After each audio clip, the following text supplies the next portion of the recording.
আমি আপনাদেরকে শুরুতেই বলেছিলাম যে আমি শেষ পর্যন্ত খেলবো। আমি কিন্তু প্রথম দিনেই এই ঘোষণা দিয়েছিলাম।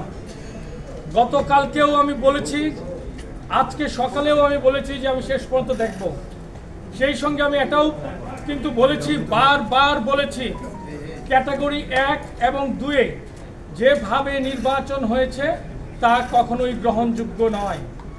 নির্বাচন শুধুমাত্র নির্বাচনের দিন আপনারা যে ব্যালট পেপার দেখেন সেটা নির্বাচনের রায় কিন্তু নয়।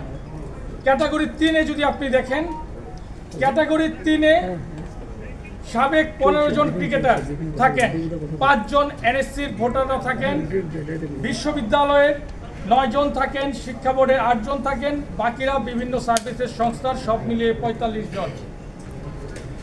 আমি দীর্ঘকাল যাবৎ এই ক্রিকেটের সঙ্গে জড়িত একজন সংগঠক হিসেবে, দীর্ঘদিনের কাউন্সিলর হিসেবে আমি বাংলাদেশ ক্রিকেট বোর্ডের এই নির্বাচন প্রক্রিয়ার সঙ্গে দীর্ঘদিন জড়িত। আপনারা অনেকে প্রশ্ন করতে পারেন, আপনি কেন তাহলে শেষ পর্যন্ত আপনি কেন বর্জনের ঘোষণা দিলেন না?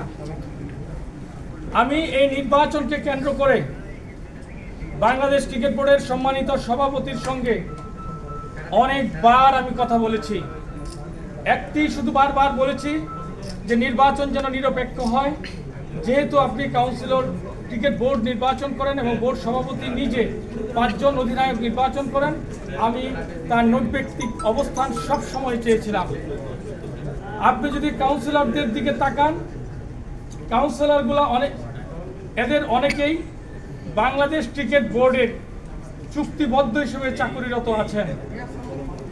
তারপরও আমি কিছু বলিনি।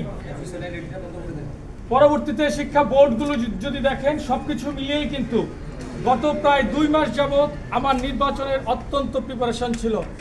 নির্বাচনের ফলাফল সম্পর্কেও আমি জানতাম, কিন্তু নিচে নামতে নামতে এত তলানিতে পৌঁছাবে এটা একজন সংগঠক হিসেবে, একজন সাবেক ক্রিকেটার হিসেবে এটা আমি কখনোই অনুভব করতে পারিনি।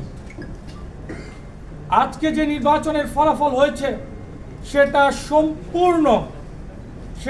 সম্পূর্ণ প্রভাবিত